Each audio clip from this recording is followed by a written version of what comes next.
Well, good morning to you all. Good afternoon, and welcome to the May 9th Notary Governance call for Filecoin Plus. Let's take a look at what we have on the agenda for this session. We're going to start with topics related to notaries. And with this, we're going to introduce a little bit of just updates about the Notary KYC process. This impacts organizations that may have completed their diligence, might have to circle back. We're going to talk briefly about the GitHub procedure. So if you need to change your GitHub handle for whatever reason, what steps you should follow for transparency and diligence. We're going to move into bug reporting. There's been a new template created to try to streamline this position, make it easier for capturing this and making sure that we're fixing these issues timely for you. And then we're going to leave you with a survey. This is collected from Galen to kind of measure the sentiment as we go forward. After those notary issues, we're going to talk about some working group updates. So KZ will walk us through this pathways update that Enterprise Fil Plus is looking at. And RG will walk us through updates related to the Datacap and CID deal distribution analysis. After that, we have a lot of updates related to the proposals. We have two that are passing in this next coming week. So this is a final opportunity to discuss those proposals, kind of make you aware as the community and share what's going down that pipe. Then we have a lot of updates for the discussion with the end of month updates, as well as the deal stats that might be taking place. So with that, as always, if you have questions on this call, feel free to unmute or raise a hand or comment in chat. And also this slide deck is posted in the Filecoin Slack. So if you want to follow along or grab those are available for you anytime. So with that, if you're joining this call, it's May 9th. The next call will be taking place on May 23rd. If you're watching this on YouTube and want to grab these links, the slide deck is posted in the details below, and we post this in the Google Agenda. So if you want to follow along live, we do this call every 2 weeks at 0800 1500 UTC and 1800 Pacific, 01 UTC. So feel free to join if you're watching on YouTube now. We post the agenda, so if there's any topics that you want to see specifically raised on this call, as always, this is a community forum. We look forward to your input. Anything you want to add, there's a link in the slide decks to the GitHub. Just leave a comment. Hey, Kevin, I'd like to talk about XYZ on the call, or have you guys talk about XYZ on the call. Just leave a comment in that repo, and I'll be sure to build it into the agenda as we go. A friendly hello from our governance team. You're going to recognize one new wonderful face in the top right. That's Lucas, who's going to be joining the team for a stint of around 6 weeks. I'm going to let Lucas unmute and introduce himself and just say a friendly hello. Hi, everyone. Thanks so much for welcoming me to the team. Over the next 6 weeks, as K-Ray already discussed, I'll be helping out mostly with some of the communication stuff to make sure that we're sharing loudly and clearly all the objectives that we have in this quality phase, and it's very clear what progress we're making towards the goals that are defined there. So very much looking forward to meeting all of you and working on that. Well said. We're happy to have you too, Lucas. Thanks for coming on board. Looking forward to all that. All right. So with that, let's jump into some of the issues for notaries. So first off is the election. Here's just what we have tentatively planned and trying to keep this as transparent and open as possible as we work towards these goals. We're looking at a 5th round of election taking place in the July timeframe of this year. What we're going to be doing is hosting a Fil Plus Day, tentatively scheduled for mid to late June, dates TBD. And during that Fil Plus Day, we'll circle back with a lot of issues on the roadmap, some of the work we've done to the past 2 quarters, but then also address some of the issues found with the elections. So the goal of that Fil Plus Day is to kind of highlight a lot of these changes so that existing notaries know exactly what's expected in the application process as it changes and updates, as well as new notaries wishing to join can have a repository of questions and kind of get a feel for it before they jump in themselves. Highlighting some of the proposals that we're talking about making in this 5th round is different types of notaries. So some notaries may join and just wish to participate on a community level. We'll make that an application process. Some notaries may wish to join and just do this LDM, these large application signing, and then some may wish to do direct. So in this 5th round, we're going to have a lot more categories for notaries to select, rather than this one size fits all with all different standards. Also really looking at the scoring of applications. So in the 4th, 3rd, and 2nd round, we had a lot of proposals that talked about scoring based off reputation, stake, current applications. What we're going to be looking to do is try to take that from unstructured paragraph format and try to make it much more clear cut with like selecting a category that you fit in based off contributions, based off what work you want to be involved in, and then really step up the KYC process in the initial application. You notaries that participated in fourth round, we may have become very close in Slack, following up with like, hey, diligence questions, hey, disclosure questions, hey, sanctions questions, setup questions. So part of the goal in the fifth round is to make this easier on you. So we're collecting this in all one big upfront application and then limit that additional secondary questions that come. So again, this is just to highlight, this is about 3 months away, just really keeping this on your radar. We're looking at the fifth round of elections to take place in July. See, no questions in chat. Feel free to stop me at any time. We'll go right into the SLA for reporting. So you notaries on the call, thanks for coming in. We have this leaderboard. I post this meeting time every single call. I'm just going to copy this from the leaderboard and post it here in chat. And what this will allow you to do is sign in for notaries and kind of mark your participation. And this will let us track and make sure that we're adding your score into the leaderboard. So I'm just going to do this really quick. Posting this into chat. So any notaries that are on the call, follow this link right here. And that'll take you back to this leaderboard. And if you don't have this leaderboard address, I'll pop it there one more time for you. And again, with this leaderboard, what we're doing with this, with the work on Fil, is that we can essentially see the average time to data cap, your participation in the program, your region. And as this builds up and we finalize this, this is going to populate a notary score, almost like a scoreboard in a ranking system. So we can see who our most active notaries are, where you're contributing to the network. And this leaderboard is a great way to tie that in. So if you're not a notary on the call and you still would like to kind of mark yourself down or say, hey, I was here for this, I'm going to post one more link, and that's the link to the Airtable. So if you don't have a GitHub account, if you're not tied into the notary elections right now, if you follow this Airtable and you still want to sign in as a community member, if you follow that link right there, that'll let you participate. The reason why I would highlight that if you're not an existing notary is during the elections, we pull heavily from past contributions to the network. What have you been doing to support, participate, and contribute? So if you are going to say, hey, I'm not currently a notary now, but I'd like to be, being able to say, I've been to X number of notary calls, I know what's going on. This is a great way for you to highlight that on a future application.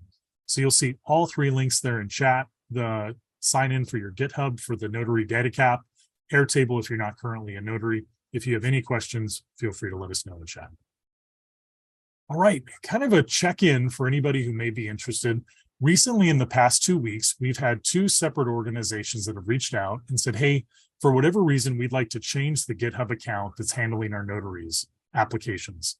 So I just wanted to highlight this for public transparency, since you might have seen StoreSwift and Max come through in our private notary channel. Really what we're asking of anybody, not just those 2, if you would like to change your GitHub application for a different name, here's the 3 steps you should follow. Step 1, just kick off a DM in the private channel you have with Fil and myself. Just, hey, I'd like to change the name. Give us a brief description on the reason, and we'll help kind of coach you through the next steps. Number 2 is go back to your application and just leave a comment from the original creator. So if I made the application, it would be Kevin FF. Hey, I'd like to change it to make Deep the new account manager for this. I might be stepping away from the organization, or I have too many Slacks in GitHubs to manage. This person will be doing it. And then the step 3 is modify the line inside of your application for your individual reputation score and just add that GitHub account. The reason we ask all 3 steps is it ensures transparency. Everyone in the community knows.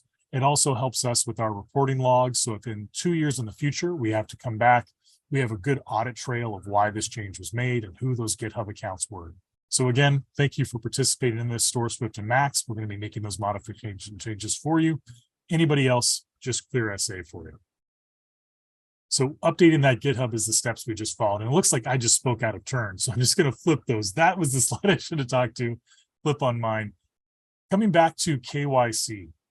So part of this 4th round is organizations that applied could leave down their organization name in their application. What we're having to do is come back and we're issuing 5 Fil to cover the cost of gas fees. And part of this requirement that we've been given from legal is any organization that wishes to participate in the 4th round, as well as receive this Fil from the Filecoin Foundation, must provide an individual name with their organization name.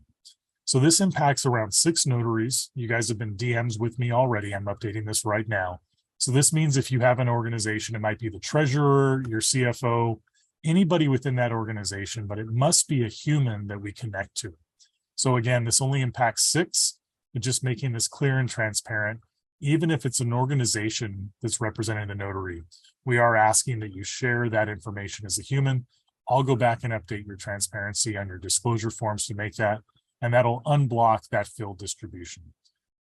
Any blocks, any questions, let me know. But again, the requirement is any organization must have at least one human tied to that we can link. Nice. I'm going to pass the floor over to Fil for an update on the reporting and bugs. Hey guys, so as we discussed in the last Gov call, we are creating a formal method to report bugs. So as many of you know, we have been iterating on our tooling really quickly. Almost every week there are new updates, and because of that, bugs have become kind of inevitable. So far, there's the informal process has just to report these bugs to either K-Ray or me, and then we would just report that to our engineers, and it would be a quick fix. But as we scale and as we have more and more updates, it would be beneficial to both of us if we had a formal way to record bugs and also document them, so that if someone else has the same bug, they can like look at the old bug that someone else had before and how it was resolved.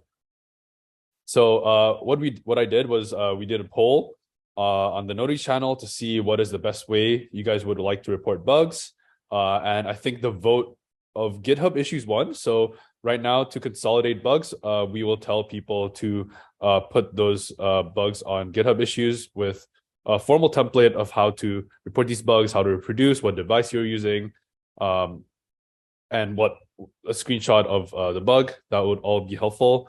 Currently, we're working on a more formal process or a formal standard that we will release that will kind of like a recommended way to report bugs. And yeah, so with that, currently, if you have any bugs, please try to report them to GitHub and this link on the slide right here. And yeah, so it says here, bug report template. It tells you like what to enter. That would be helpful to us. The more stuff you complete, the more helpful it would be to us to resolve your bug as quick as possible. So yeah, that's good. If you have any thoughts or comments, let me know. Yeah, with that, giving it back to Kiri. Oh, that's awesome, Fil. Nice. That'll be really clean for tracking. Nice. So if you read the nth of the month update that got pushed into Medium, you might have seen at the bottom of that update that there was a form that took you back to this error table. And I think as we start talking about our Filecoin Plus goals and what we're doing on the roadmap, a lot of that ties into vision, transparency, which we'll get into on the call. We wanted to make this form available, and I'm going to drop it here in chat here. And then I'm also going to post this into our surveys that we could have. But essentially what this is, it's a community quiz pulse check. And really the goal of this is that we can kind of measure a little bit of the sentiment on what's going on with you as notaries, as well as what your role is on the network, and then what you're doing with that data. So as you see, this form probably takes around 3 minutes to complete. You could multitask and do it on this call as we start talking, but it's looking for some of the basics, like who are you in the network? What is your role? Where are you based? And then as we work towards this quality phase, how do you understand quality right now? And the reason why we're asking these questions is this really helps us. We're building these roadmaps, we're building these transparencies, that we can over communicate some of the issues that we're working on to address any misconceptions that might already be out there in the community, either for lack of documentation on our part or new people coming into the network going forward. So you'll see a lot of these questions are just trying to measure how you understand some of these. So like, where do you see the eligible for Datacap qualifications?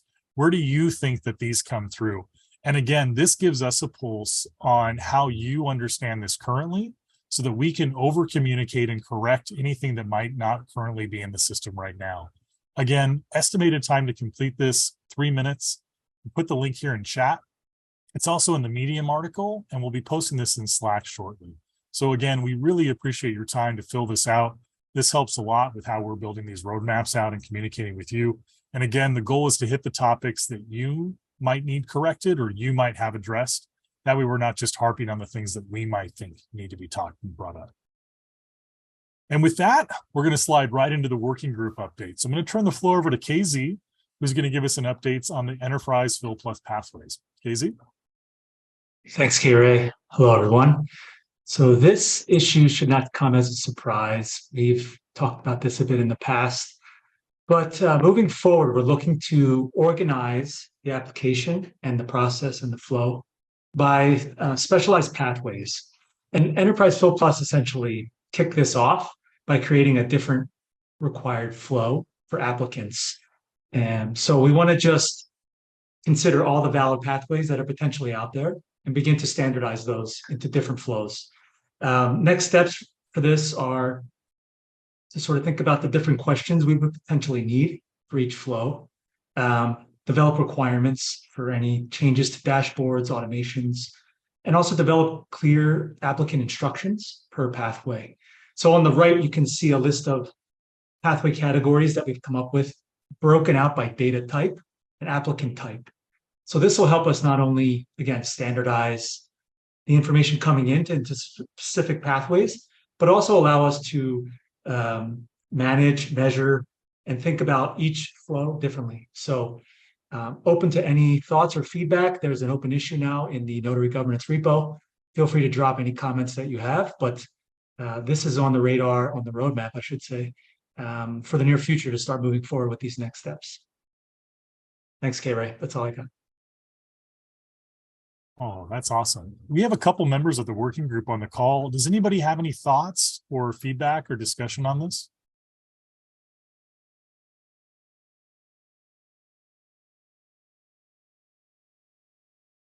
Wonderful. Well, if anything comes up, we'll have plenty of time at the end. Deep, I see a hand. That's all it takes. All yours. Yeah, I was just gonna say I'm a big fan of this line of thinking and better separation on types of applications by pathways, because I think it does like 2 or 3 really big things that are very underrated. Number one, I think it allows us to actually build experiences and application templates and paths that are a little bit more use case specific, which is very valuable because we can better collect the information that we need upfront from clients so that notaries have what they need. Like we're learning this from EFil Plus, and Casey is working on a bunch of like upfront verification stuff as well that we know is good. But that will help both on the client side and on the notary side. The second reason is because this will give us much better data on what's flowing through Fil Plus today in a way that's, even if it's client reported, it's much more transparent. That gives everybody in the community a sense for where's the majority of the subsidy going? Is it being used in the way that we want? Is it supporting the different types of use cases in a way that's valuable? How do we want to see it changed over time? And like that kind of thinking you can do much more cleanly now, because it's easier to do the analysis when you're getting upfront reporting on what the particular type of pathway is and who's engaging, why they're engaging and stuff. And so I think that's super useful. And I think the third reason this is extremely valuable is purely from a standpoint of the tooling itself.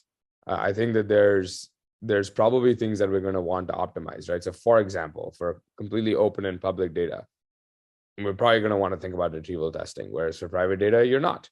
And so having things be reliant on parsing of content when that content could change, rather than parsing of a field where the field is reported upfront and expected to be consistent for the duration of the application, is much more compelling and much more reliable. And so I think that this generally opens up it opens up a lot more flexibility without drastically causing confusion or drastically changing the way in which things work. And to a Datacap applicant, it will just be, I am this type, I'm that type. And then it's like, great, here's the template you should use. Here's what you should fill out. Here's what we expect to do once you start onboarding data. And so it's not like our users are being exposed to the mass confusion, but then we get this tremendous upside of better organization, better labeling, better readability. And so, yeah, I'm a huge supporter of this. I think that this particular thing extends well beyond just EFil Plus. I think this is thinking that we're going to pull from EFil Plus into everything, right, Kire?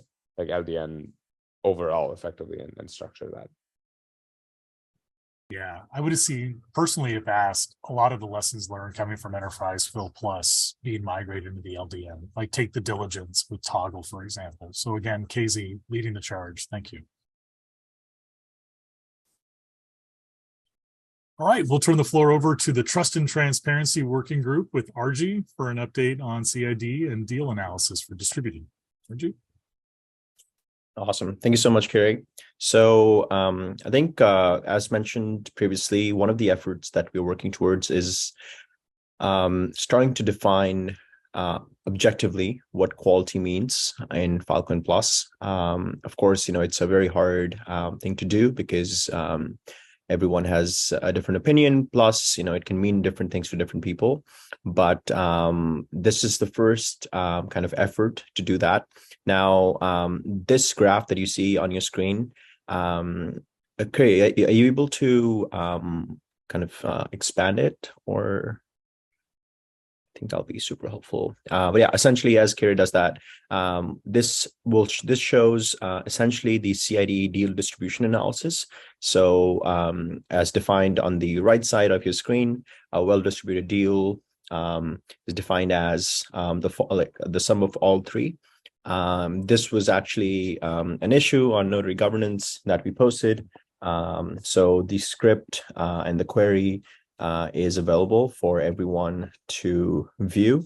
I'll share the exact issue number that this issue was created for. But right now, I think the reason we are sharing this is to show some of the ways in which we are starting to define what might constitute abuse and what might not. And so on the graph that you see, the green represents well-distributed deals. This is, of course, in the last 90 days, and it's cumulative. So a cumulative of the three things that you see on the right side, as well as percentage of possible abuse deals. So that is not to say that that's abuse for sure. That's saying that it's not well distributed based on the criteria that is presented to you. Now, I think we want to iterate on this. So of course, I and like the governance team have a few ideas on how we can do that, but we would also love everyone's input here on kind of improving this and helping us define collectively what quality can mean and will mean for Filecoin Plus. And that will really allow us to move towards automated Datacap allocation, automated notaries, and things like that. So yeah, just wanted to present this. I know people might have questions about this, so I'm happy to take the questions for the next bit.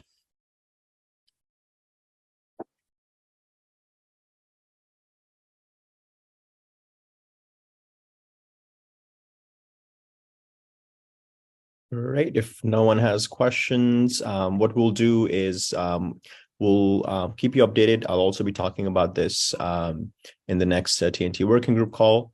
And of course, the goal here is to see more of green and less of the orange. Yeah, and so if you are someone who is interested in this effort overall, please reach out. Would love to brainstorm and then yeah, work together. Thank you so much. Well done, RG. Well done indeed. All right.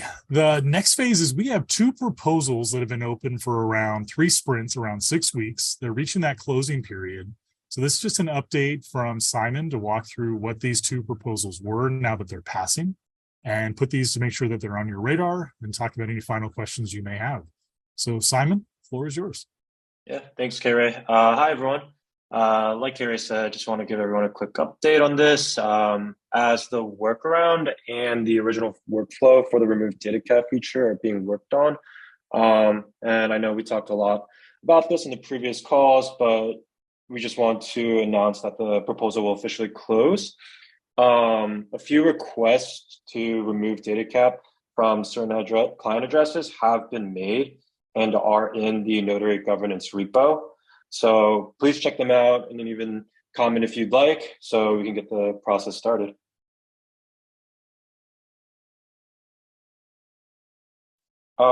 Yeah, next proposal, 851. So this proposal has been closed as well.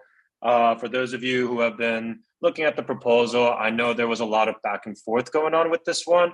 But I do want to remind everyone, we will put a 6-week time bound on this to see how this goes. If this truly becomes an issue, we can go back to the 5 pip limit per application on LDNs. But the governance team does believe that a lot of the assumptions made will actually help the different stakeholders and the overall program. So let us know if you have any questions on any of these 2 proposals.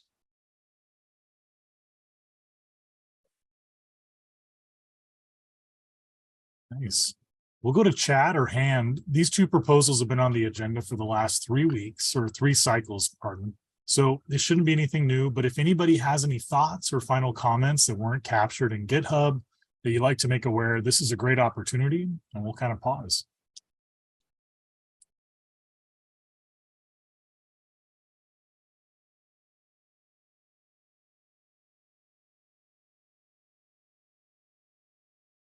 All right.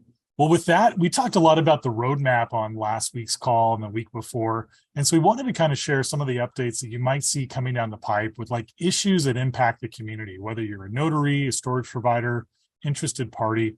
So with that, I'm going to pass the floor over to Phil, who's going to walk us through some updates on the Datacap stats. Hey guys, so another small update to the Datacap stats dashboard. We're constantly iterating on this, and almost like now every other week we have an update. So this time we're updating the Datacap stats dashboard front page with a new section. This section is called the network investments stats section. And in this section, we aim to kind of estimate the amount of monetary investment into the Filecoin network, both in dollars and in Filecoin through collateral. So through this, we want to show the impact of Fil Plus on this statistic. Still in the early stages. Right now, it's only 2 statistics, and in the future, we plan to add more metrics to this, add more statistics to this section, as well as change the statistics from point in time to more overtime data. So it'll turn to graphs. Yeah, so just a small update. There's a Medium post if you want to read about how these statistics were calculated, if you're interested.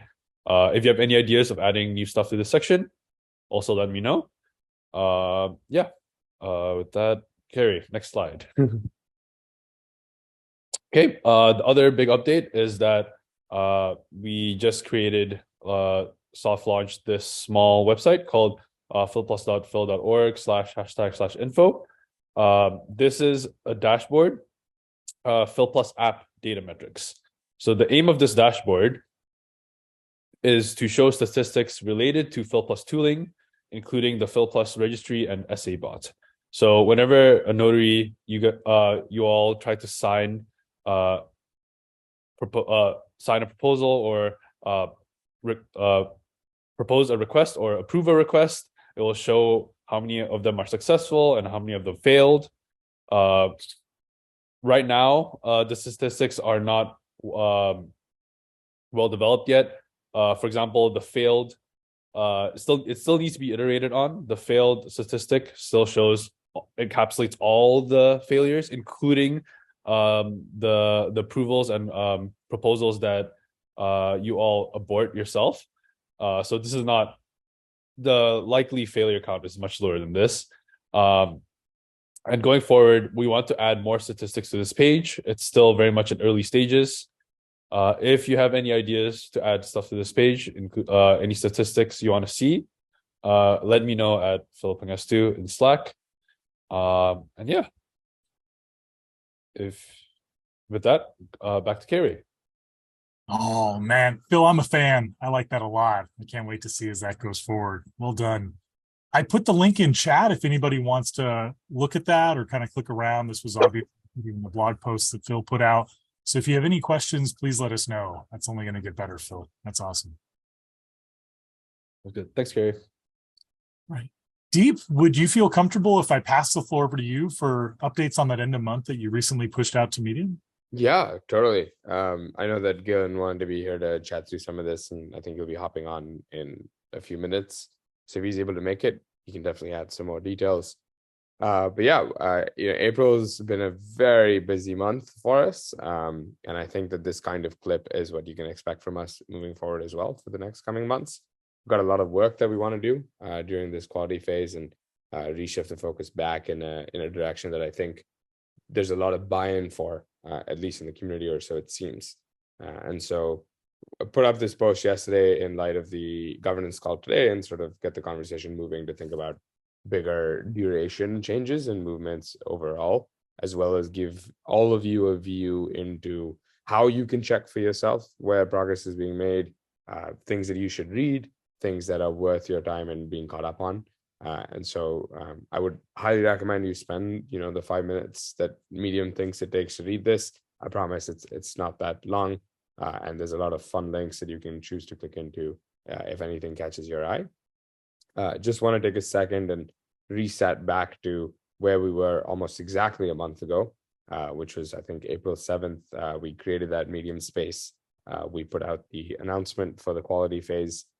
Some of you that were following along were aware that this was coming because we also talked about it in that recorded network update session that made its way to YouTube. But yeah, vision of the program is that Fil Plus scales utilization of the Filecoin network to store humanities information. And the mission is that we're going to incentivize data onboarding use cases with community-governed trust mechanisms.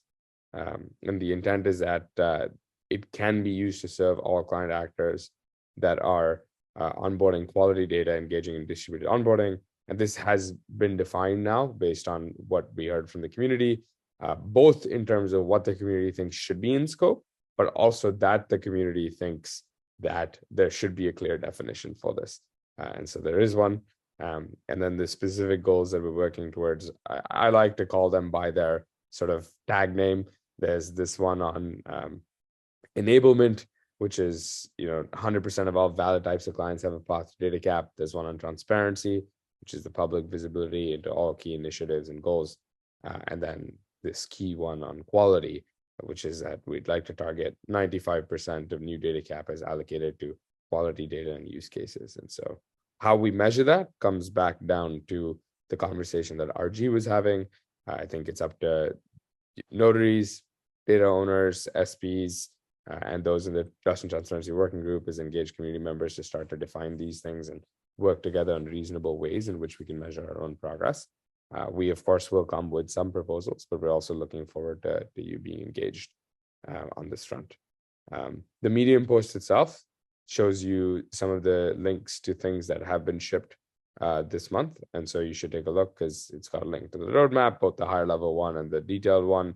It also has links off to specific highlight things that were shipped. So there's the Fil Plus dashboard that Kira just showed while scrolling.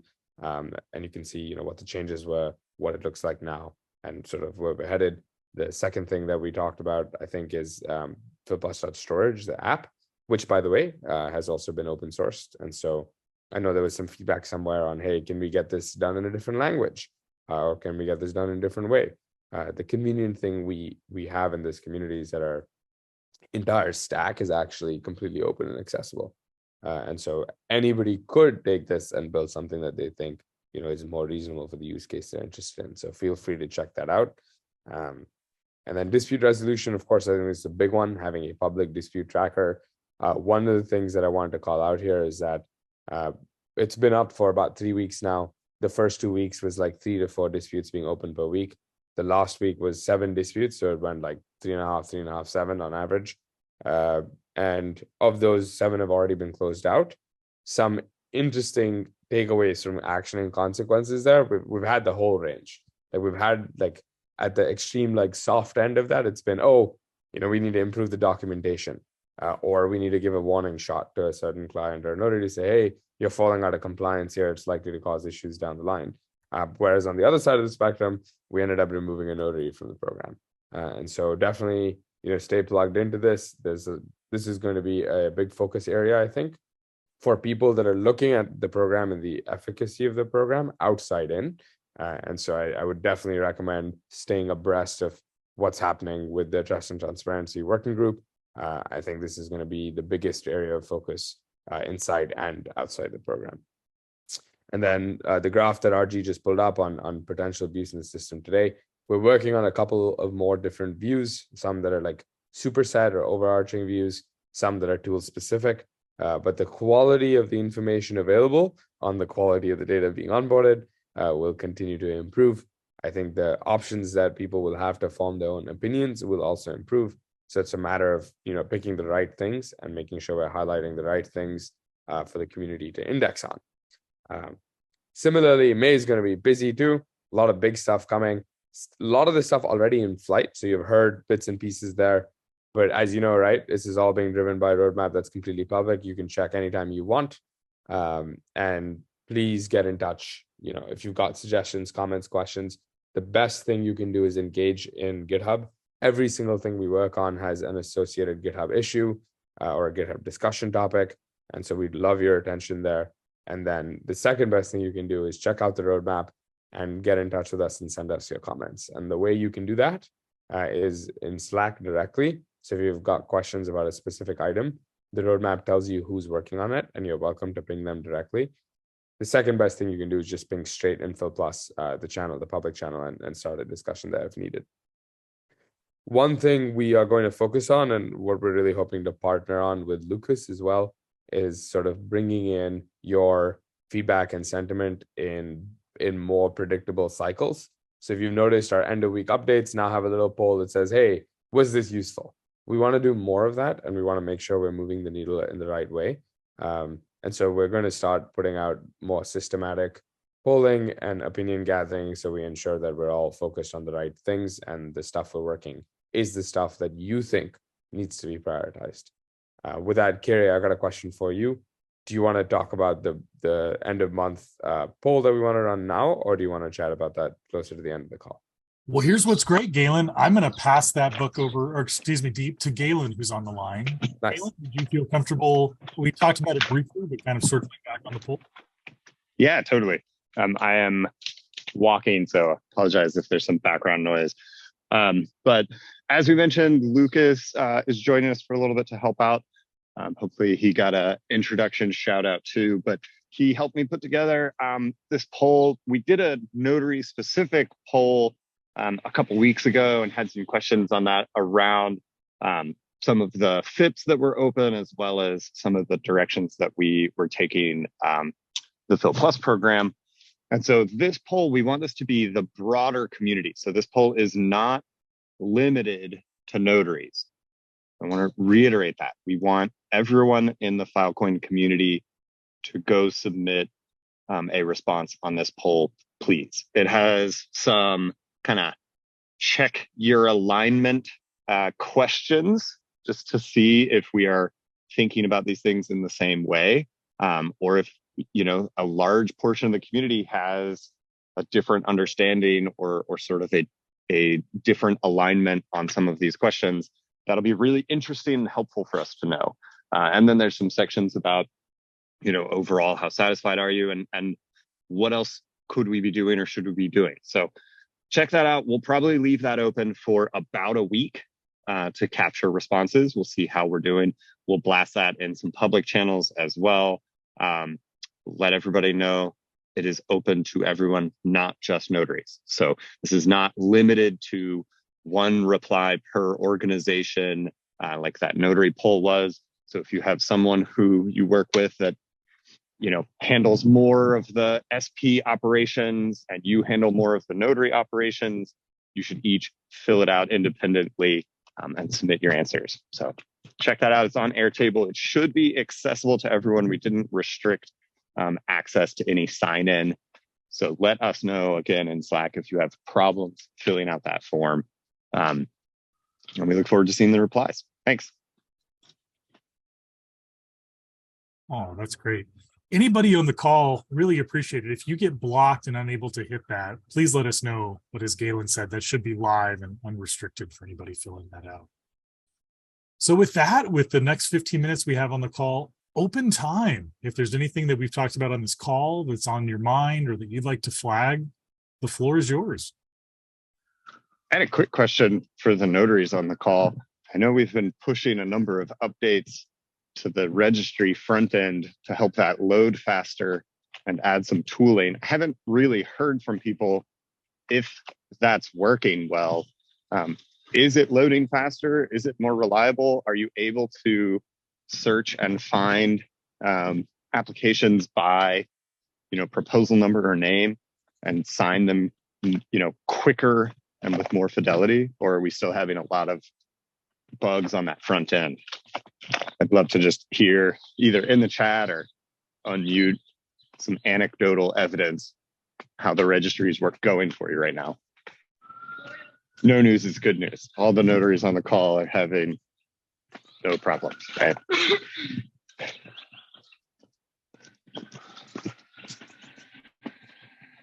Galen, we had a question in chat. If you just wouldn't mind repeating the question.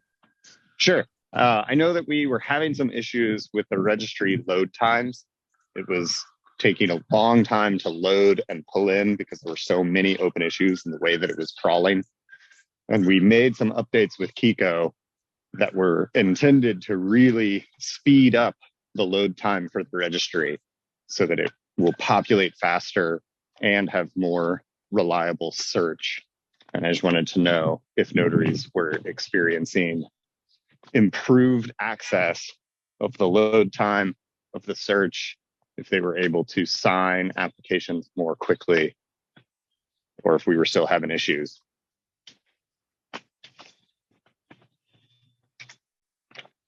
Cool, we got one. No more problems with load times.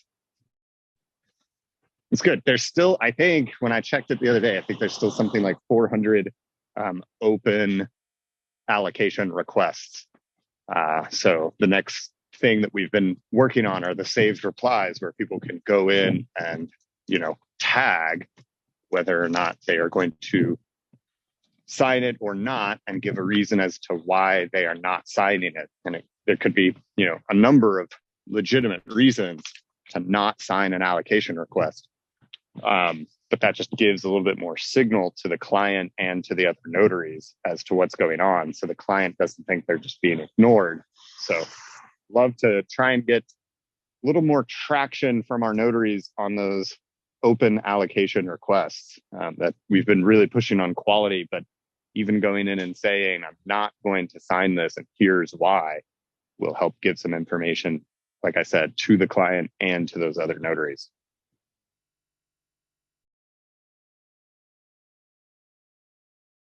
Yeah, just on that, I think one of the things I also wanted to flag is, as Deep mentioned, we are trying to improve that graph that you saw. So one of the things that we are trying to see if we can include is when we, who are the notaries who are signing the quality data? Who are the notaries who might be contributing to the abuse? And I think that is something we are also working towards. And so I think it is always a good, practice to kind of stay updated of like how quality is being defined, because we don't want to be in a situation where, you signed an application and that was flagged as abuse. So yeah, because I think all the notaries are the first touch point for allocating Datacap. And so we want to make sure that, notaries are partners in this process. All right. Well, with that, I'll say thanks, stop the recording, and cheers for everyone for joining the first call of May 9th, 2023. Have a great day, everyone. Oh, well, big friendly hellos and welcome to the second Notary Governance call of May 9th. Let's take a look at the agenda that we have on deck to discuss. So on today's call, we're going to be looking at 4 different topics. In the first is all issues related to notary. So we're going to kick off with talking about just some check-ins on the KYC for notaries. This will impact just a few folks. GitHub protocol procedures. So if you need to change your name, how does that process work? What do you do to really kick that off?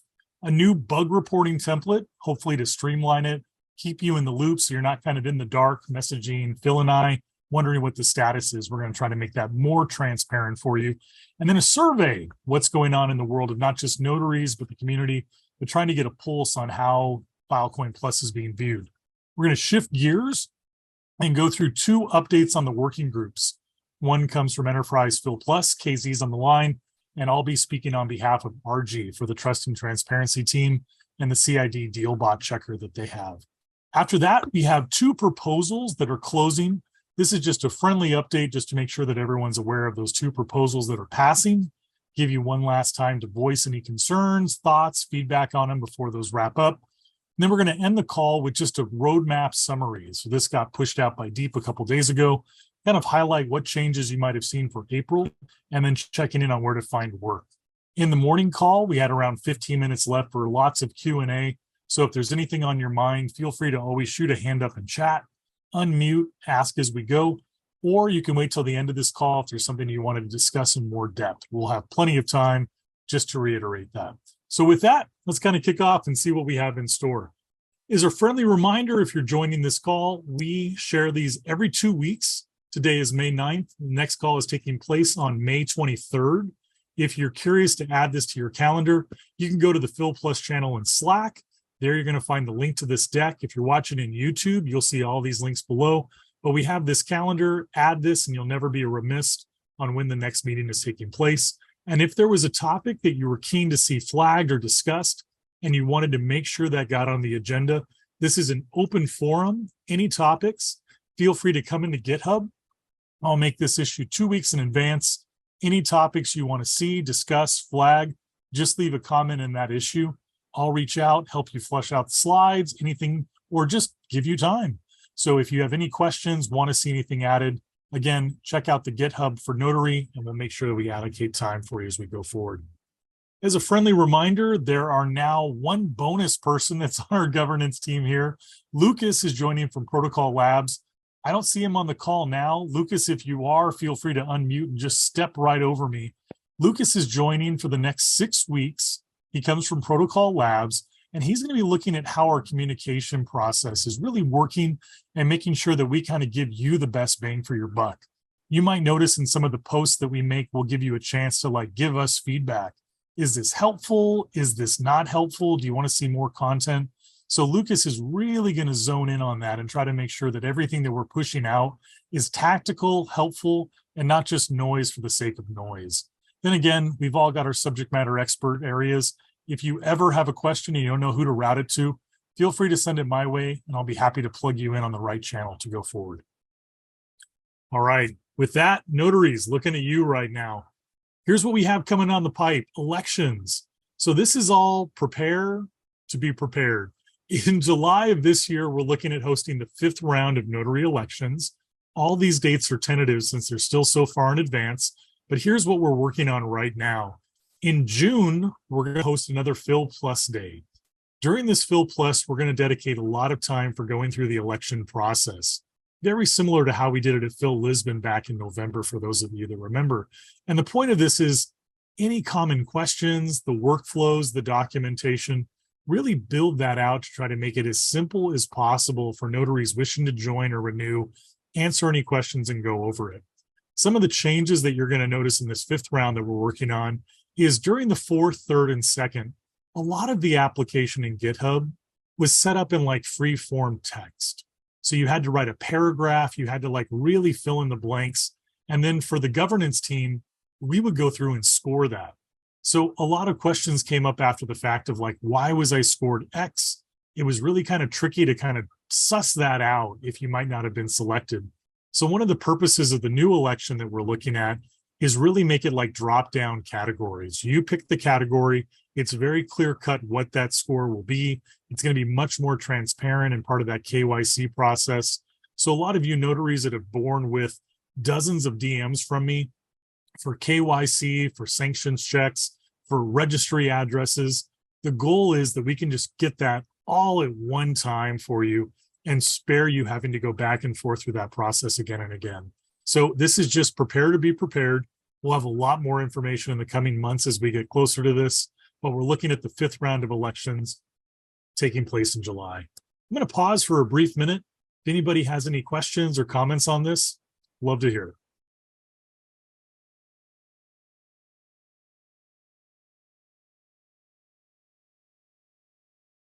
All right. Again, feel free to post it in chat. We've got a multitask here. I'll be happy to see it and patch over as we go. All right, notaries, I see this come up in the chat, someone asking about the code. Here it is. So every week we have a sign-in. I'm going to grab this code and put it here in chat. And what this will do is if you put this into the leaderboard, this will actually mark your participation for being here. This counts towards the SLA points. If you're new on the call and you don't have that leaderboard bookmarked, I put it right there in chat as well. When you fill out that code under your GitHub address, that'll make a note for calls attended. We're baking this into the SLA for you notaries that have been in the program for a while. Thank you. Thank you for coming to these calls. Thank you for keeping the transparency high. Thank you for contributing. Newer notaries, again, this is a great way to kind of contribute your score. We look at this on the election. And if you are just a member of the community and you want to just say, hey, I'm here, I might want to come back later and be a notary, or I might want to make my voice heard, we have this Airtable form. I'm going to post this here in chat. I recommend if you're a notary to not use this Airtable unless you have a problem with that registry on the leaderboard. But if you're a data applicant, if you're a storage provider, if you're brand new to the community, you might not have a GitHub, you might not be in the leaderboard. If you fill this out, we can track and make sure, yeah, hey, Danny's been to 5 of these calls. Now he's applying to be a notary. Fist bump indeed. This is a great way to just kind of mark that. So again, both of those links are in chat. If you have any questions, any blockers, feel free to throw it up and we'll make sure that we get you the support you need. All right, nitty gritty. How to change your GitHub. This has come up twice in the last 3 weeks. This was a brand new process for us. So StoreSwift, Max, thank you again. Thank you for your patience as we kind of get this completed. So essentially what may happen is you file a GitHub application to be a notary. A couple weeks, couple months go by. Maybe that person's left the organization. Maybe there's been a change. Maybe there's just too many comms and you want to have a different channel. And you want to have a new GitHub account in the registry that's different from the GitHub that made your application. Not a problem. What you're going to want to do is just start off with a friendly text to Phil and myself. Use that existing DM that we've set up with you and just say, hey, Kev, I'd like to change my GitHub handle. It's from this to that, and the reason is this. I'll say, great. All I'm going to ask you to do is come back into your original application, leave a comment, same basic information, and then you're going to edit the organizational representation. The reason why we're asking for all of this is just transparency. One, giving Phil and I a heads up lets us start to get the back end all set up. There's actually quite a bit of steps on our end. Two, by adding the comment, everyone can see that there was a change to the application. It's open, it's transparent. And three, by actually editing the application, it will branch that application in GitHub. So just in case somebody deletes that comment in the future, we have a record of like who actually made that application, when it changed, and why. So method of the madness, again, if this ever applies to you, just let us know and we'll give you a hand. StoreSwift, Max, we're going to finish you guys up. Thanks again for being the trailblazers in this, and we'll make sure that we help others as we go forward. Notary KYC. So some of you might have got a DM from me in the last week or so. Thank you for responding. We're working on the back end. What's going on with this is if you're following the news, there's a lot more increased, I guess, just push in the crypto space to KYC and really making sure that diligence is taking place. And Filecoin is no exception. So with Fil Plus, what we're doing is we're preparing to send 5 Fil from the Filecoin Foundation to the wallet addresses of all existing Fil notaries. This is meant to cover the gas fees associated with application signing. And part of that financial transfer goes through a lot of steps. And some of the notaries that have applied in the 4th round are just listed as an organization. And what we're finding is that we need to keep up with like the transparency laws in the US. So that means that any organization must name at least one person who is responsible and controlling that ledger. So this could be your treasurer, your CFO, anybody who's really in control of that is going to step up and be the point person for the organization. This is going to apply across the board, individuals and organizations. So again, thank you for the increase in transparency. Thank you for taking the time. I have a couple DMs open. I'll probably open up just a few more and we'll be following up. We're still waiting for question if this is going to be like a hard requirement where if we don't receive that human, that means we're going to have to pause. So we'll probably have updates in the coming days on that process as we hear back more from legal. So those of you that have got those DMs, this is the reason why. Thank you for the time. Thank you for the human name. And we'll be sure to kind of make it all set up for you going forward easier in the 5th round. Now we have a new system for bug reporting. I'm going to do a quick scan and see if Phil's on the call. And if not, I'll speak for him. Phil, are you here? I'll make a call in the dark to you, Phil. I don't think he's here. Before I get to that, I see a question in chat and it said, hey, we did not receive email. What should we do? Hey, Chow, is this for the KYC email or something else? Feel free to unmute or put in chat.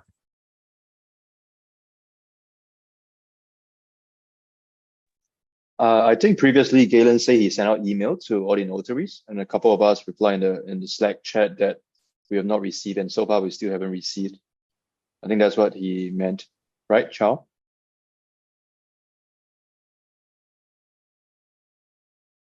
If that's the case, feel free to kind of ping back. We had 5 notary addresses bounce back. I reached out and I fixed those. Let me make sure if you missed it. It was a survey, just a sentiment survey. I'll repost it again that way in case. It's not meant to be private. It's not meant to be any kind of like check. So if you didn't get that email, I'll make a note here and I'll circle back. So thanks for flagging that in chat and I'll get you all set up, Chow. Thanks for that. All right. So part of the way that the workflow is right now for bugs, and many of you might have come across this, is if you hit a bug in the registry or one of the tooling applications, the way it works is you'll probably DM Phil and myself, or you'll post in the notaries channel like, hey, I'm hitting this issue. Phil posted this, you can see in the top right a couple of weeks ago, about how do we make this process easier for you and more transparent. The way it works is if you do message Phil and I, we'll still go work with the contractors to see like, hey, what's the status of this? Can you work this in? And we'll build it into the sprint to kind of get that fixed. But then it becomes a black box for you while you wait for updates. So either that means you ping us, hey, is there any update? And we say, yeah, we're still waiting. We'll get back to you. And that can kind of be a little bit nail biting for you as you go forward. So what we're rolling out is this new bug report template. And the way this will work is you'll actually fill out this GitHub form, and I'll click this link so you can see it. And this just lets you say, hey, I'm this person, I'm having this issue. Can you please help me? Once this automatically creates, and I'll pin this in Slack Notaries channel, this makes it transparent so that the teams that are working on this, be it Kiko or DMOB or anybody involved, can see it, you can see it, we can see it, we can leave updates. If you leave an update yourself, it's not just lost in a Slack DM. So again, this bug template is meant to be like an easier way to keep the transparency. Again, if you forget about this template and you DM us, no problem. What I'll probably do is just fill this out and tag you in the issue. That way it's just more public and going forward. But again, you'll see this hung in the Fil Plus Slack channel as just an easy way for you to go out and fill a bug report.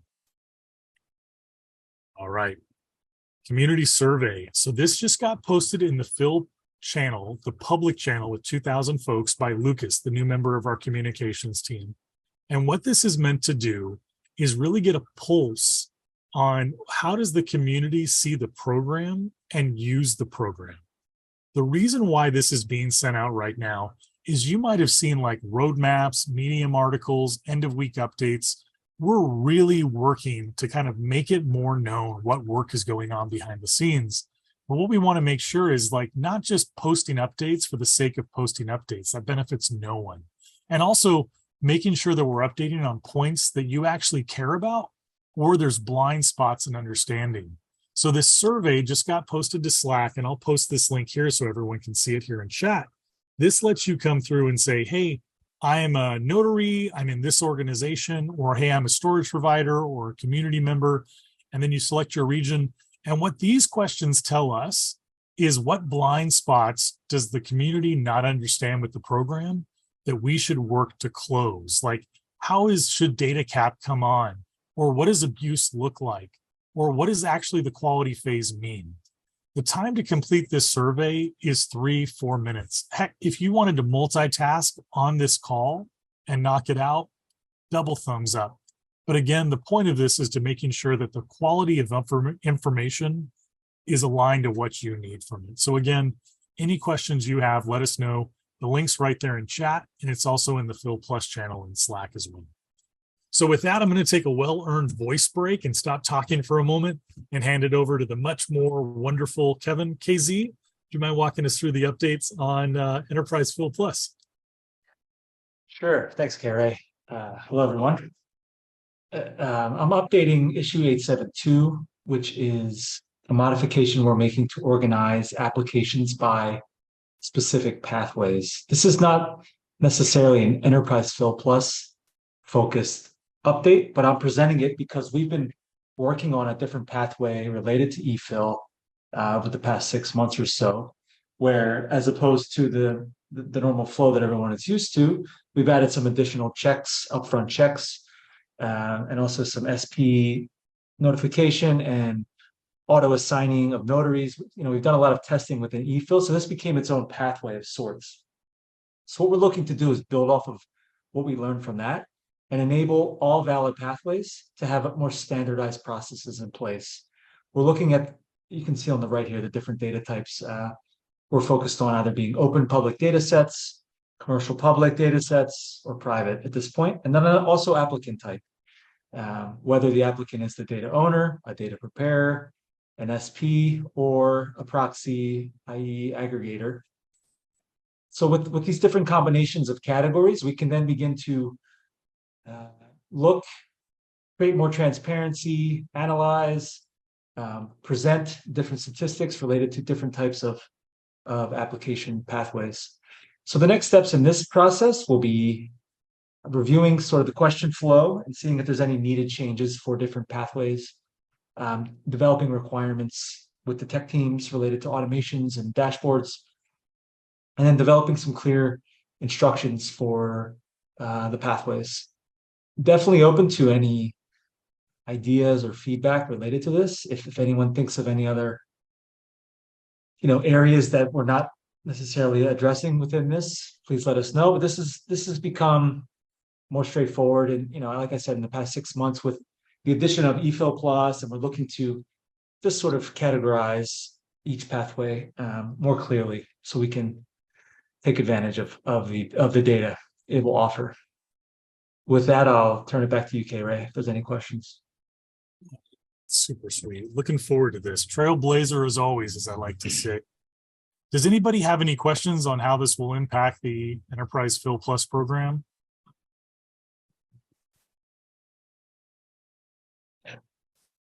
Okay, right. There's a hand up. Yeah. Yeah. See the hand. Mark. Thank you. Where's yours? Floor is yours, Danny. So I was wondering if this means that if we have some open public data that's working with an SP, it makes sense for them to apply through the Fil Plus channel, or is this what's the difference between the open public pathway and the pre-existing LDN pathway? It'll follow the same path. Essentially, we're just adding categories, more questions that are actually already on the application. But with that information now, we're able to start to look at the different data types and say, which is making up a majority of onboarding in this quarter, or where, if we have abuse concerns, which categories or which areas are we seeing the most coming through, instead of just having one general category that it's hard to distinguish what's happening based on some of the differences between these categories. But nothing is changing in terms of the flow of the LDN process. It'll still be one repo. Like I said, if we do come up with different questions or changes that are needed, that might change a little bit. But regarding open public, that's pretty much the standard that was built from day one, and I don't think that'll change much at all. Okay, great, cool, thank you. Mm-hmm. I think Mark has his hand up as well. I was just going to say, Danny, I added some stuff in chat.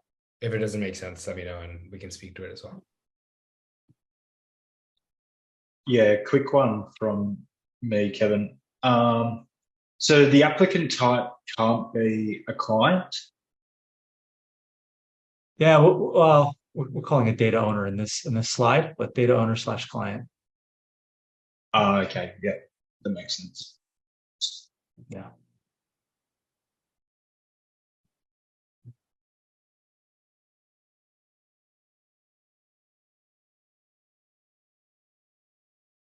All right. If you guys have any other questions, again, we'll have plenty of time at the end of this call, or just like Danny and Mark, feel free to stick a hand up and be sure to come by and address any questions you have.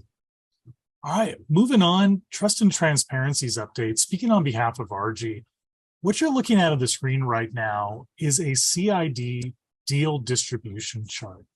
And the way that this chart works is on the left-hand side, when you see those orange bars, what those are telling you are the percentage of possible abuse deals. And the percentage in green is the percentage of well-distributed deals. Now, I'm going to get into like how to interpret this data. And obviously we see this downward trend in these possible abusive data deals. But what we should like really highlight and discuss, and why we have it on the call, is that there are three factors, and you see these on the text, but just to kind of really drive these home, is number one, no duplicate data. This is kind of a tenet, and we talk about this again and again, but making sure that we're not seeing duplicate data in those CIDs.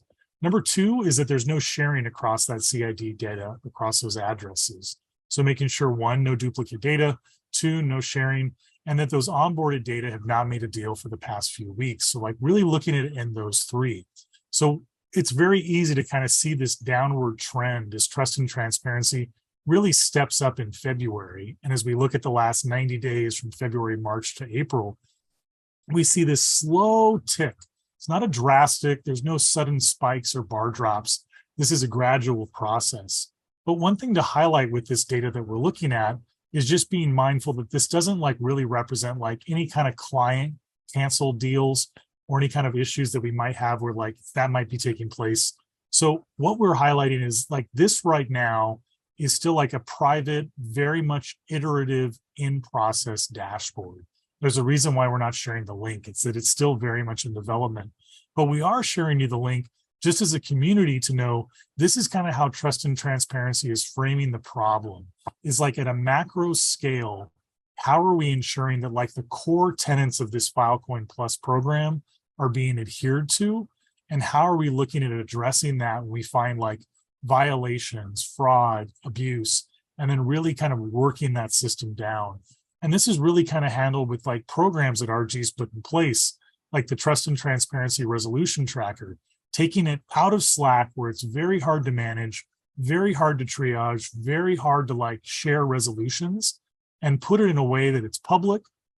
Everyone can see what issues have been brought up. Everyone can see what the resolution is. And when that links to GitHub, it's really easy to start like really ticking the boxes and start to kind of clean this up as we go forward.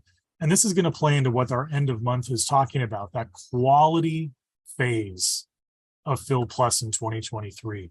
So props to RG and Phil and Simon for working on this. This is looking great. If you guys have any questions, that Trust and Transparency Working Group in Slack is a great place to funnel those. And again, you're probably going to see this launch publicly in the coming sprints. Right now, very much work in progress. And I'll kind of pause, just like with KZ. If anybody has any thoughts, any kind of questions or any discussion, this is a great time to flag it. The floor is yours. Danny, you want to go first?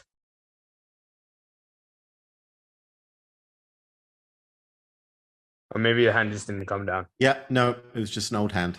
No, I was just going to add that this data source and this estimation is extremely specific to CID distribution, right? Which is just one view into interpreting the usefulness and the quality of the work being done.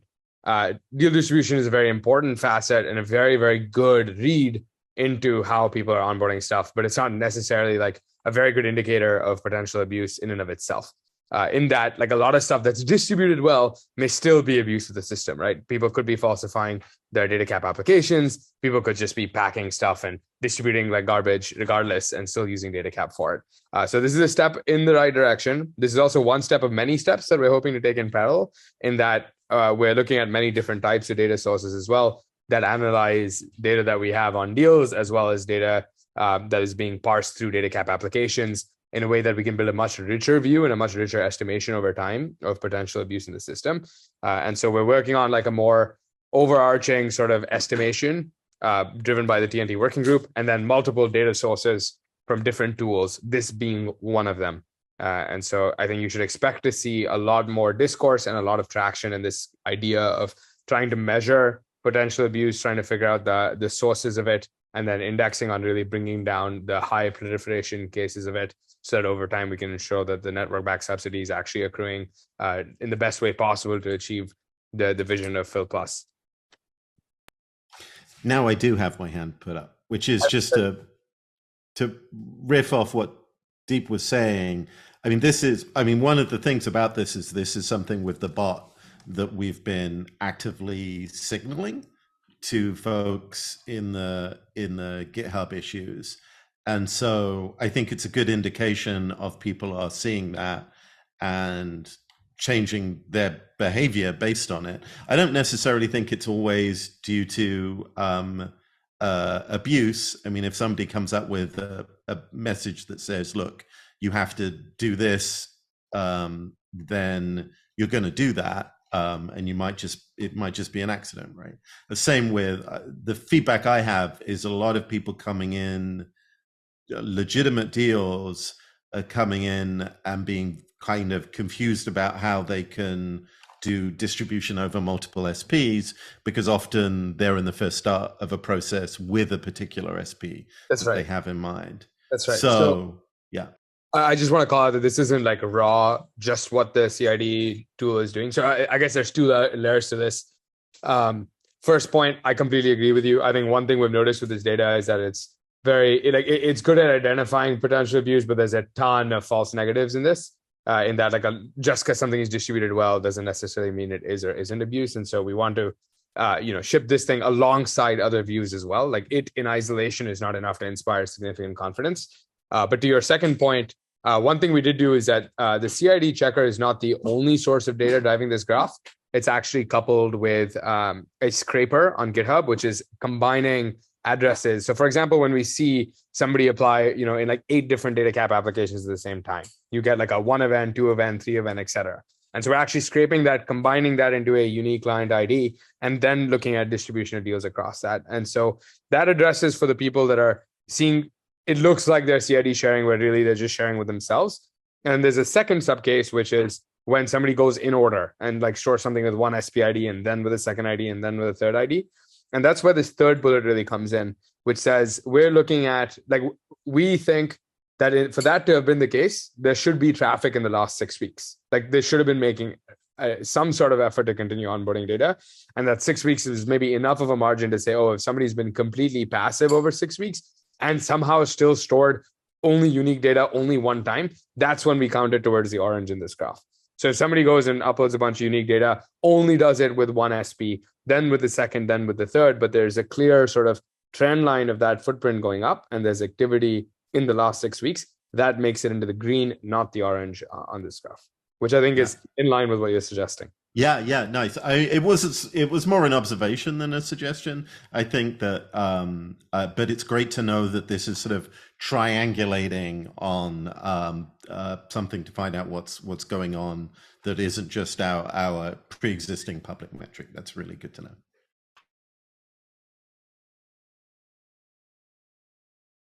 Danny, as always, thanks for the questions. And Deep, thank you for stepping in. I appreciate that. All right, we have 2 proposals I mentioned earlier on the call. These are getting ready to finalize, if not already. Simon, I see you on the call. I'll turn the floor over to you, bud. Yeah. Hi, everyone. Just like K-Ray said, we're going to be finalizing these. So just to give everyone a quick update on this, as the workaround and the original workflow for the remove Datacap feature are being worked on, we're just going to officially announce that the proposal will officially close. A few requests to remove Datacap from certain client addresses have been made and are in the Notary Governance repo. So please check them out and even comment if you'd like, so we can get the process started soon. Next, this proposal has been closed as well. But for those of you who have been looking at the proposal or just following it along, I know there was a lot of back and forth going on with this one, but I do want to remind everyone that we will put a 6-week time bound on this to see how this goes. If this truly becomes an issue, we can go back to the original 5 pip limit per application on LDNs, but the governance teams do believe that a lot of the assumptions made will actually help the different stakeholders and the overall program. So let us know if you have any questions. Well said, Simon. Opening this up, if anybody has thoughts about the data cap limits to 15 for 6 weeks or the removal request process, please, floor is yours.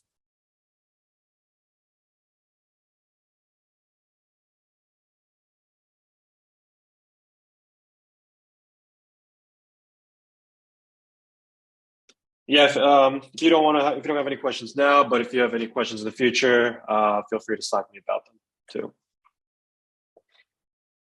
Thanks as always, Simon. All right, with that, let's kind of take a look at some of the issues that we have going on with the community. And these are some of the updates that you might have seen come through in Slack and some of the Medium posts. So Phil was on the call in this morning. I'm going to speak on his behalf now. And the first you might have seen, it was a Medium article. Phil posted this around 3 days ago, and it's talking about the quality phase. We mentioned this a lot in our roadmap for how we're looking at the data cap stats. So he's got a Medium post that got launched, but really the driving point is what you see in bold, the new stats section on network investment. And what they're really looking at is that datacapstats.io dashboard and looking at like how do future plans over time add to those metrics. So this is step 2 in this iterative process that Phil's putting together. But again, it's meant to be on that roadmap of transparency and quality as this moves forward. So if you didn't get a chance to check out that Medium article, it got shared in the Fil Plus channel, as well as the link here in the slide deck. But again, there's an updated front page view for the stats.page and IO. If you have any questions, feel free to check that out. The second update is actually how that metrics looks in the filplus.fil.org dashboard that Phil's been working on. What's nice about this is meant to be metrics on the tooling that go forward, including the Fil registry and the SA bot. So I'm going to load this up if you haven't had a chance to see it. For those of you that are on the call and you want to play around with this with yourself, I just put the link here in chat. And what you can do when you load this page is you can essentially see over the timeline what's been requested and what's been put out. On this morning's call, Phil wanted to call out that there was some deviations in data between the failed. This could be failed due to like actually failed or failed due to client canceled that request. So just like the TNT dashboard that's being put together, lots of iteration process on this.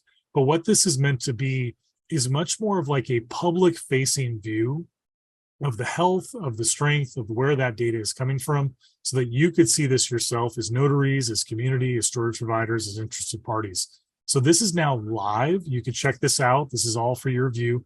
This is also very much work in progress. So every week on the call, Phil will be updating as well as posting in the articles that he's sharing. But again, this is designed to give you statistics on that to make it much more transparent on where those deals are coming from, how they're being addressed, and how they're flowing through the pipeline. Again, this is Phil's baby. So if you have any questions, feedback, or thoughts, he's the best point of contact to reach out to for anything that you might want to flag. Then end of month. Deep, if you're on the call and if you're okay, can I turn it over for you to kind of summarize a little bit? Yeah, sorry, I was still muted. Totally game. I posted this Medium post yesterday around this time. This is sort of a highlight and a recap on everything that's happened in the last month. It's been pretty much exactly 31 days now since we opened up the Medium space, and we really made a push towards increasing the visibility and transparency into the work that we're doing. This includes, having a public roadmap, publishing stuff here, ensuring we're linking to things that are happening in Slack, and then in general, just making an effort to share current priorities from like a tooling and implementation standpoint, so that you can influence them, share your feedback, make sure we're working on things that you think are high value and high impact. The post is both a recap on some of the things that we sort of decided as premise for this quality phase, which includes sort of explicitly setting out, a vision, a mission statement, a definition of scope, and the specific goals, which I like to label with their sort of 3 sort of buzzwords. The first one being quality, where 95% of net new data cap should be allocated to quality data and use cases. Transparency on public visibility into all key initiatives and goals. And enablement, where it's 100% of all valid types of clients have a path to data cap. And for those of you that are paying attention, there's like the word quality, the word legitimate, and so all these things have been defined. We defined them using a bunch of input from various active notaries in the program, as well as in general, just like observing what's actually come through the Datacap pipeline over the last year and a half, that really things have accelerated. And the idea here is that there's a lot of feedback and desire to actually define these things as opposed to leaving them open and leaving them more nuanced. And so we're deciding to do that as a community, and then thrive within the bounds and thrive within the scope that we're setting for ourselves. And so this post sort of gives you a little bit of a recap on the assumptions, the terms, and sort of where the bounds lie that we're going to want to work towards. And then it cherry picks some of the major milestones from this past month. So highly recommend you read it. It's 5 minutes, plus or minus a few, depending on your comfort level with dense English. But the fun thing about it is that, we made an effort to make sure to link to a bunch of other stuff too. So you could really dig into the details here and look through all the other posts that were made, whether they're on Slack or on Medium or in other places. So you can dig into the details for yourself for the things that you're interested in. But it really covers like improvements made on the app, improvements made in tooling, work done on the TNT side, measurement of abuse, etc., as well as a cherry picks a couple of things that you should look forward to in the coming month. So hopefully, it's well worth your while. And if you have any suggestions, would be great to hear them. I also want to call out that at the bottom, you will see a survey. We really, really need you to fill this out. Like, it's super important for us to figure out like whether or not we're indexing on the right things and like working on things that you specifically care about as you're listening to me talk, whether you're here live or watching the recording. It'll only take you a few minutes. Highly recommend giving the blog post a skim and then going to the bottom and clicking clicking the link to this form. And really the form is aimed at a few things. It's aimed at ensuring that we're able to get to you. We're able to share the information with you where you expect it and it makes sense to you. But then in general, we want to make sure that we're prioritizing the things that you care about. And so there's some questions around, what do you think are the top issues? How would you prioritize some of the things that we've been thinking about? Do you feel like we're making the necessary progress that you need to see for this program to get to a better place? And so it should only take a few more minutes. So all in all, the ask is probably 10 minutes or less. Read the link, check out some of the blog posts that you click into that are interesting, and then fill out the survey. Would greatly appreciate it. Thanks for that, Dee. Thank you. Well, with that, that's kind of the end of like our pre-planned programming. With the time we have left, this is all yours. So anything that's on your mind, flag, whether it was on this call, new business issues, the floor is yours. All right, whether it's a warm cup of morning tea or delicious dinner, if there's anything that comes to mind, please let us know in chat. I just put the link for the sign up for you notaries. I'll put the link if you were a visiting party and you just wanted to fill out the Airtable one more time here in chat. But again, great way to mark your SLA and go forward. If anything comes up, best way to flag it publicly is in the Fil Plus channel. Any kind of specific notary issues or questions in our private notary channel. If you're always curious, feel free to send myself or Phil a Bing in our private channels. We'll be able to help you. With that, thanks for coming to the second call of May 9th. And we're looking forward to seeing you guys in 2 weeks. Warmly, all the best. Cheers.